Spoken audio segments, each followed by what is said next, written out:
तारीख गवाह है और सुबह क़यामत तक यही तारीख रहेगी कि अंग्रेजों से जंग की लड़ाई, आजादी की लड़ाई 1920 में नहीं शुरू हुई थी, बल्कि टीपू सुल्तान की शहादत से जंग का आगाज हुआ। जंग प्लासी में सिराजुद्दौला की कुर्बानी से आगाज हुआ और फिर सन 57 में हमारे उलमाए किराम ने अंग्रेजों के खिलाफ जिहाद का फतवा दिया था। और ना सिर्फ फतवा दिया बल्कि अंग्रेजों के खिलाफ फतवा देकर उलमाए किराम ने अपनी जानों को कुर्बान कर दिया। अगर आज भारत को अंग्रेजों से आजादी मिली तो इसमें मौलाना महमूदुल हसन, उनकी कुर्बानी को कोई नहीं भूल सकता कि माल्टा की जेल में सर्दियों के मौसम में 4 महीने उस जेल के एक मैदान में इनको कैद करके रख दिया गया था। मुल्क से कितनी दूर है माल्टा, आज भी प्लेन से जाएंगे तो कम से कम 12 से 13 घंटे लग जाएंगे। अस्सलाम वालेकुम। तो क्या हाल है भाई, आ चुके हैं एक और वीडियो के साथ आपके सामने। तो भाई वीडियो के आखिर तक बने रहना, वीडियो बिल्कुल भी स्किप मत करना, और जिन्होंने अभी तक वीडियो लाइक नहीं करा वो लाइक करें, और जो चैनल पर नया हो सब्सक्राइब कर लो ताकि आने वाली वीडियो आपको मिलती रहे। तो चलिए वीडियो शुरू करते हैं। हमारे बुजुर्गों ने माल्टा की जेलों में मसाइब को बर्दाश्त किया, काला पानी की सजाएं बर्दाश्त की।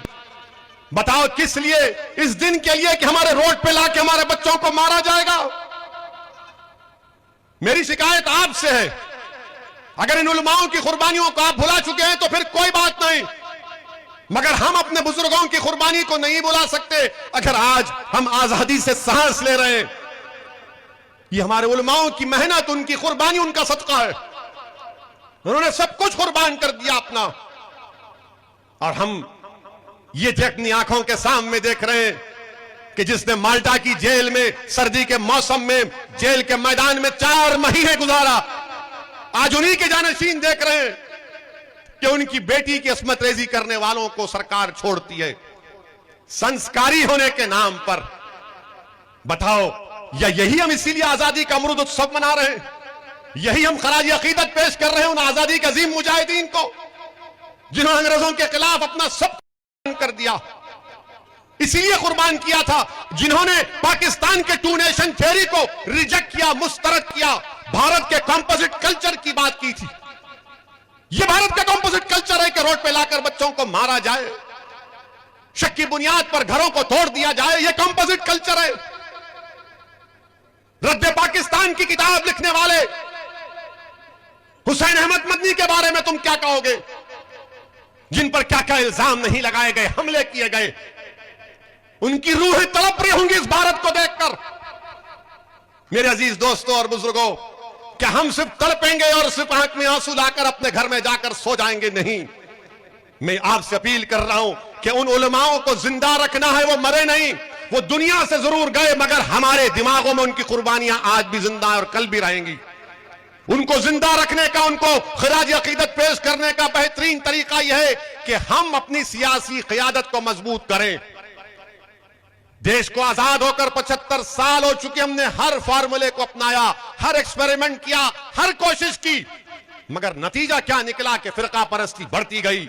हम दिलों को मिलाने की बात किए, मगर सरकारों ने दिलों को तोड़ा। हमने घरों की दीवारों को हटाने की बात की, मगर हमारे घर को जला दिया गया। हमने कहा कि मिल बैठकर खत्म करेंगे, मगर आपने दूरियां पैदा की हैं। मेरे अजीज दोस्तों और बुजुर्गों, मेरी आपसे इल्तिजा है कि मजलिस को एक मौका दीजिए। हम किसी मजहब के खिलाफ थे, ना कभी रहेंगे इंशाअल्लाह ताला। असदुद्दीन ओवैसी की फितरत में नहीं है किसी मजहब के खिलाफ जाने की। मैं तो चाहता हूं, मेरी ख्वाब, मेरी जुस्तजू, मेरा पैगाम यही है कि भारत में कमजोरों को इंसाफ मिले, भारत में मजलूमों को इंसाफ मिले, कमजोरों को ताकतवर बनाया जाए। और उसी वक्त होगा जब भारत के कमजोर अल्पसंख्यक समाज, दलित, आदिवासी और हमारे जो हिंदू भाई जो आज भी गांधी और नेहरू की कुर्बानियों को नहीं भूले हैं, वो उनको आगे बढ़ना पड़ेगा।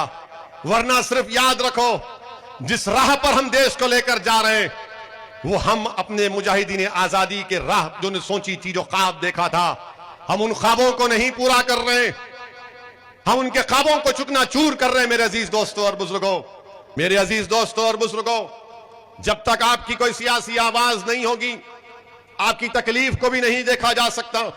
और जब चुनाव आ जाता है तो हम सबको फिक्र होती है कि भाई ये क्या होगा, कैसे करेंगे। मेरी आपसे सिर्फ एक ही गुजारिश है कि आप इत्तेहाद पैदा करिए, अपनी जमात का साथ दीजिए। बरसों आपने मुख्तलिफ सियासी पार्टियों को आपने कामयाब किया, एक मर्तबा मजलिस का साथ दीजिए। लोग कहते हैं कि अगर तुम्हारे लोग जीत कर जाएंगे तो क्या करेंगे। मेरे अजीज दोस्तों और बुजुर्गों, हमारा काम, हमारी पहचान है। सरजमीन हैदराबाद पर हमारे 7 अराकीन असम्बली हैं।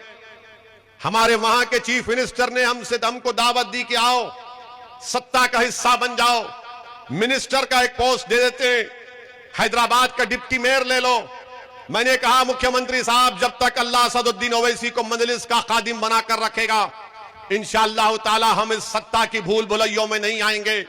हमको सत्ता से मतलब नहीं है, मंत्री बनने से मतलब नहीं है। हमको जिस चीज से मतलब है, जिसके लिए हम लड़ रहे हैं, जिसकी बुनियाद पर आज ओवैसी इस दरमियान में खड़ा है आपके, कि हमारे बुजुर्गों की कुर्बानियों की वजह से, उन बुजुर्गों की एक ही ख्वाहिश थी कि इंसाफ हो, इंसाफ हो, इंसाफ हो। हम इंसाफ चाहते हैं, हम भीख नहीं चाहते। और लोगों, अजीम मेरे बुजुर्गों, मेरी बात को यकीन करिए कि 7 हमारे अराकीन असेंबली तेलंगाना में है। मैं लंबे कामों की फहरिस्त नहीं गिनवाना चाहता हूं, मगर मैंने आज उलमाओं के दरमियान में कहा, आपके दरमियान में भी कह रहा हूं कि 7 अराकीन असेंबली है। हमने मुसलमानों के लिए तेलंगाना में वक्त के चीफ मिनिस्टर्स के सामने बैठ के बात करके हमने तालीम का इंतजाम किया। और आज तेलंगाना में 6th क्लास से 12th क्लास तक, 6ठी जमात से 12वीं जमात तक 60,000 मुस्लिम बच्चे और बच्चियां पढ़ रही हैं, मुफ्त में पढ़ रही हैं। उनका बच्चियों का स्कूल और हॉस्टल अलग, बच्चों का स्कूल और हॉस्टल अलग, बेहतरीन मियारी तालीम उसमें दी जा रही है। क्या हमारी लड़ाई सिर्फ जान बचाने की होगी? क्या हमारी लड़ाई सिर्फ पुलिस की लाठियों से अपने आप को बचाने की होगी? क्या हमारी लड़ाई अपने इलाके की डेवलपमेंट की क्यों नहीं हो सकती? क्या हमारी लड़ाई हमारे बच्चों के रोशन मुस्तकबिल के लिए क्यों नहीं हो सकती? क्या तहफ्फुज हमारा मुकद्दर नहीं बन सकता? या फिर गैर महफूज रहना और डर डर कर अपनी जिंदगी गुजारना यह हमारा मुकद्दर बन जाएगा? नहीं मेरे अजीज दोस्तों और बुजुर्गों, जब आप निकलकर वोट डालते हैं किसी पार्टी को, किसी पार्टी के उम्मीदवार को, तो इस उम्मीद पर वोट डालते हैं कि ये मेरा खादिम होगा, ये मेरी तड़प को समझेगा, ये मेरी तकलीफ को उसका हल तलाश करेगा, ये मेरे लिए लड़ेगा, ये मेरे लिए आवाज उठाएगा। मेरे अजीज दोस्तों और बुजुर्गों, बदनाम किया जाता है मुझे उसकी कोई परवाह नहीं है, क्योंकि जब मैं मरकर जाऊंगा ये इल्जाम लगाने वाले मेरे लिए नहीं आएंगे। मैं अपने अमाल का हिसाब दूंगा और मेरा रब जानता है मेरे दिल की और मेरे काम को।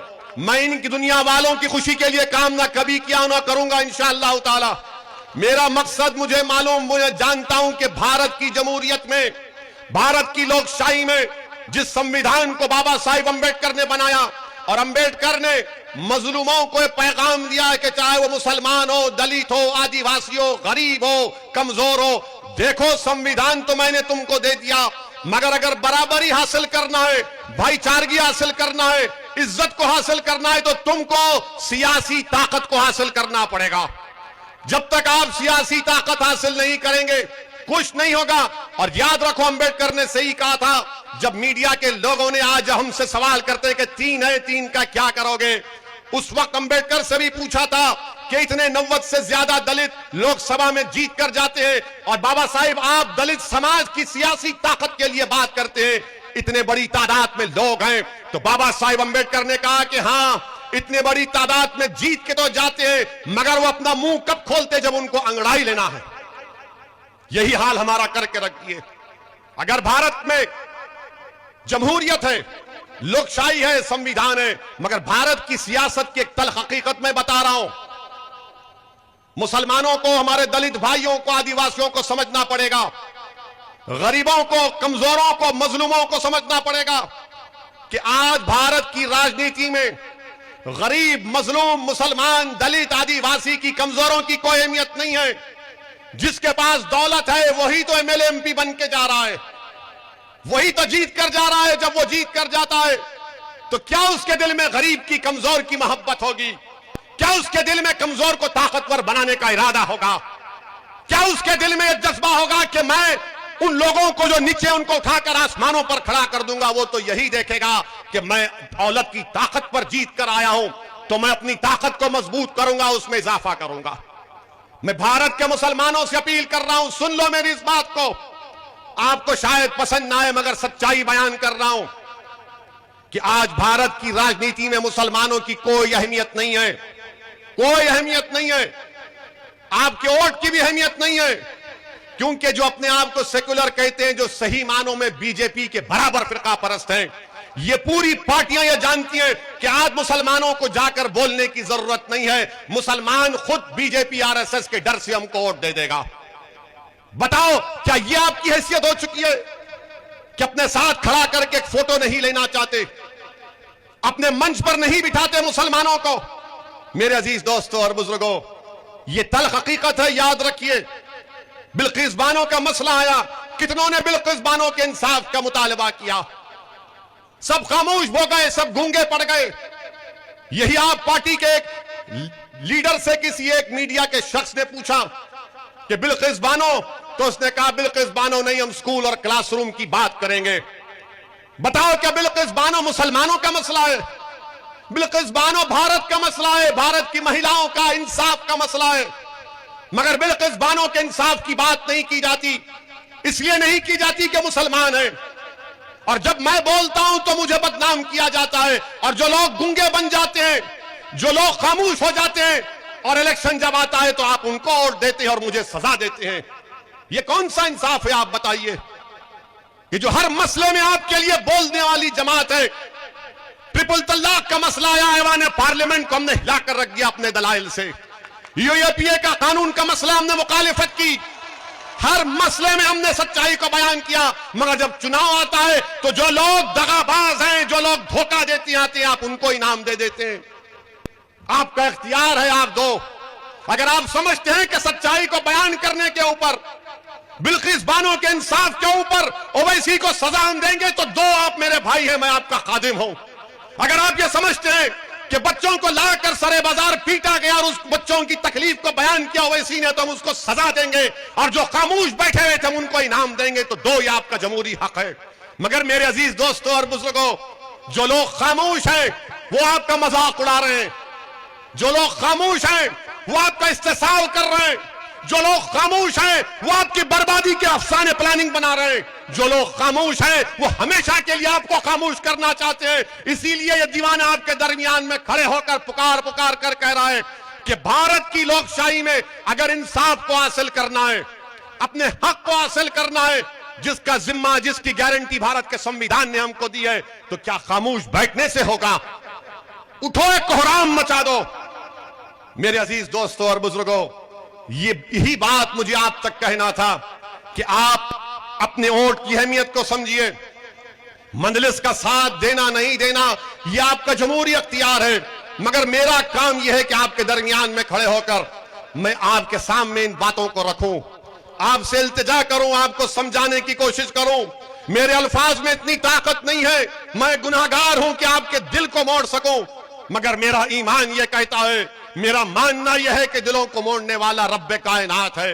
अल्लाह ही आपके दिलों को मोड़ेगा इंशाअल्लाह ताला। तो भाई उम्मीद है कि वीडियो आपको पसंद आई होगी। तो जिसने अभी तक लाइक नहीं करा वो लाइक करें, और जो चैनल पर नया हो वो सब्सक्राइब कर लो, ताकि हर आने वाली वीडियो आपको मिलती रहे, और वीडियो को शेयर करना मत भूलना। तो भाई फिर मिलते हैं कुछ नेक्स्ट वीडियो में। फिलहाल के लिए खुदा हाफिज़।